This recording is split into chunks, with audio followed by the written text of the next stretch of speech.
Walk into the great hall of a medieval castle or cathedral that stood for 700 years. Look up.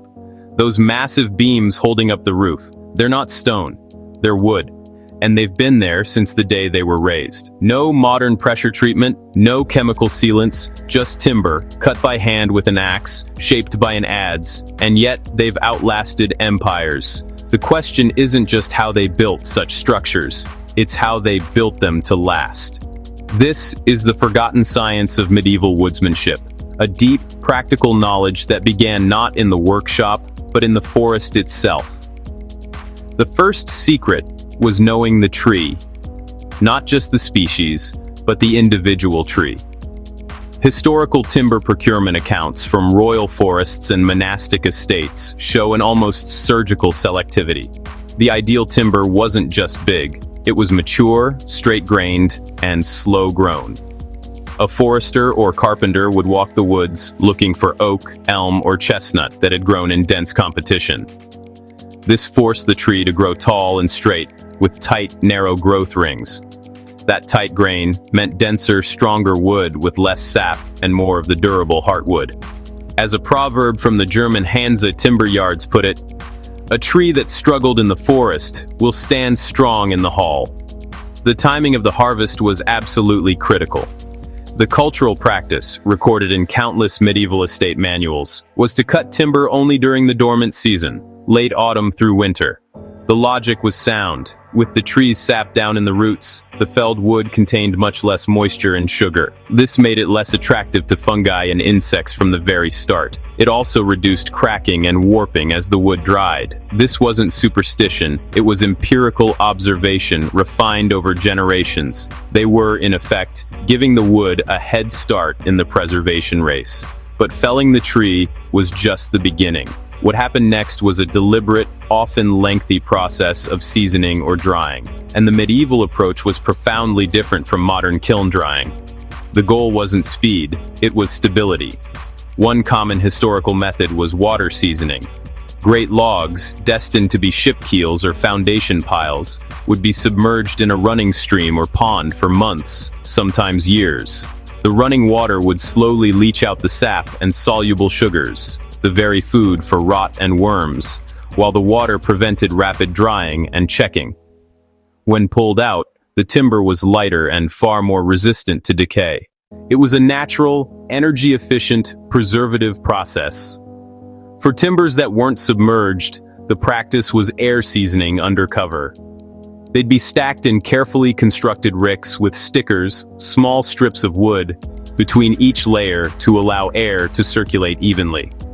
Critically, these ricks were placed in open-sided sheds, protected from rain and direct sun, but exposed to the steady, gentle movement of air. This could take years. A master carpenter's ledger might note timber being purchased 3 winters felled. This patience was built into the entire medieval construction timeline. You didn't build with green wood unless you had no choice. You waited for it to become a stable, seasoned material. Now let's talk about the most famous wood of the Middle Ages, oak. Specifically, heart of oak. Medieval builders weren't just using oak, they were seeking out the dark, dense heartwood. This is the inner, non-living core of the tree, packed with tannins and other natural preservative compounds. The outer, living sapwood was often hewn away at the felling site or in the yard, as it was soft, full of sugars, and prone to rot. Surviving timber frames show this clearly, only the rich brown heartwood remains.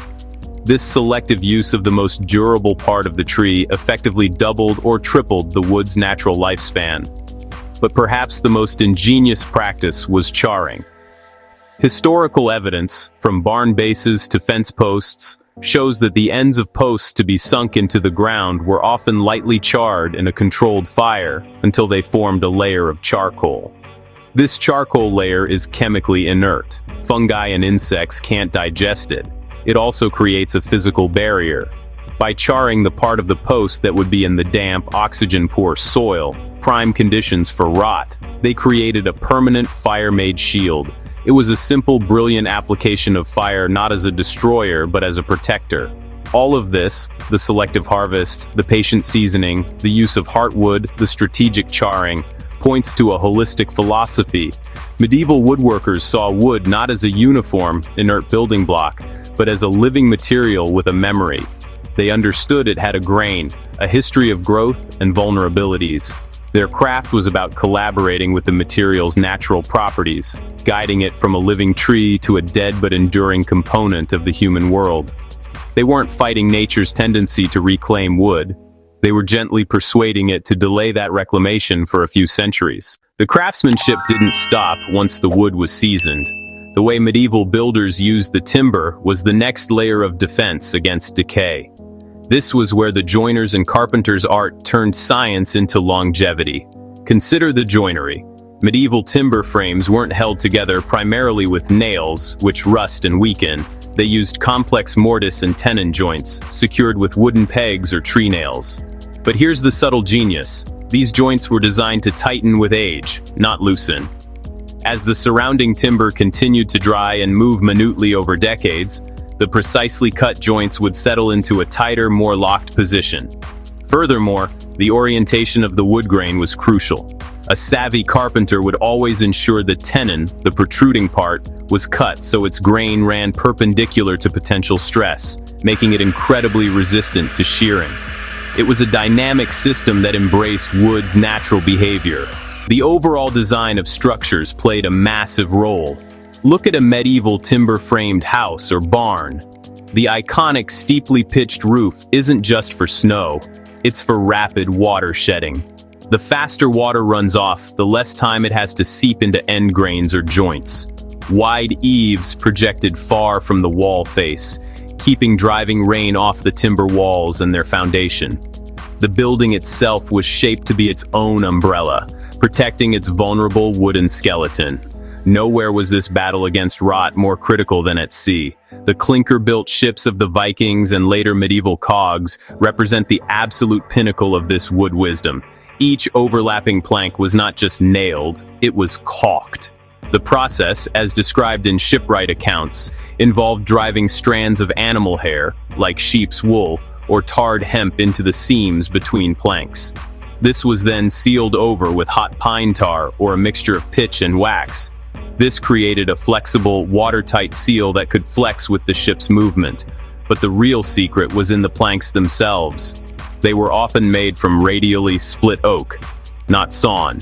Splitting along the natural grain line followed the wood's internal structure, creating a plank that was inherently stronger and less prone to letting water penetrate through cut cell walls. It was wood used according to its own natural logic. Perhaps the most fascinating evidence comes from archaeological wood science. When modern researchers analyze timbers from ships like the Mary Rose or the Vasa, they don't just see old wood, they see a chemical fingerprint of preservation. The heartwood's tannins have reacted with iron from bolts and nails over centuries, forming iron tannate complexes. These blue-black deposits, often seen around old fastenings, are actually a powerful preservative, further protecting the wood from microbial attack. It was an unintended but beneficial chemical reaction that medieval builders observed and relied upon, even if they didn't understand the chemistry. The role of environment was also well understood, if not in scientific terms. Buildings were sited for good drainage. Granaries and storehouses were raised on staddle stones, mushroom-shaped stone piers, to keep the floor joists away from ground moisture and deter vermin.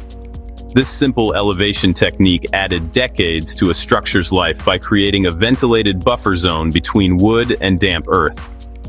So, what happened to this deep, empirical knowledge? The Industrial Revolution changed the relationship with materials. The demand for speed and volume made years of seasoning commercially impractical. The development of creosote and other chemical preservatives in the 19th century offered a fast, uniform solution. Old-growth forests, the source of that tight-grained, durable heartwood, became scarce. The intimate generational knowledge of the forester-carpenter, passed down through apprenticeship, was gradually displaced by standardized lumber grades and engineered wood products. We traded deep material understanding for convenience and scale. An old shipwright, quoted in a maritime museum archive, once said of his trade, "We weren't just building a boat, We were persuading a forest to sail. That sums it up perfectly. The medieval approach to wood was one of persuasion and collaboration. It was a dialogue with a natural material, respecting its strengths, mitigating its weaknesses, and employing time itself as an ally in the workshop. Today, when we see those ancient beams, we're not just looking at old wood, we're looking at a testament to observational science. We're seeing the result of choices made in a winter forest 500 years ago. We're witnessing the culmination of patient seasoning, intelligent design, and a profound understanding that to make something last, you must first understand how it wants to die, and then gently, cleverly, convince it not to. Which historical example of material longevity, whether wood, stone, or metal, astounds you the most when you see it still standing today? Share your thoughts in the comments below.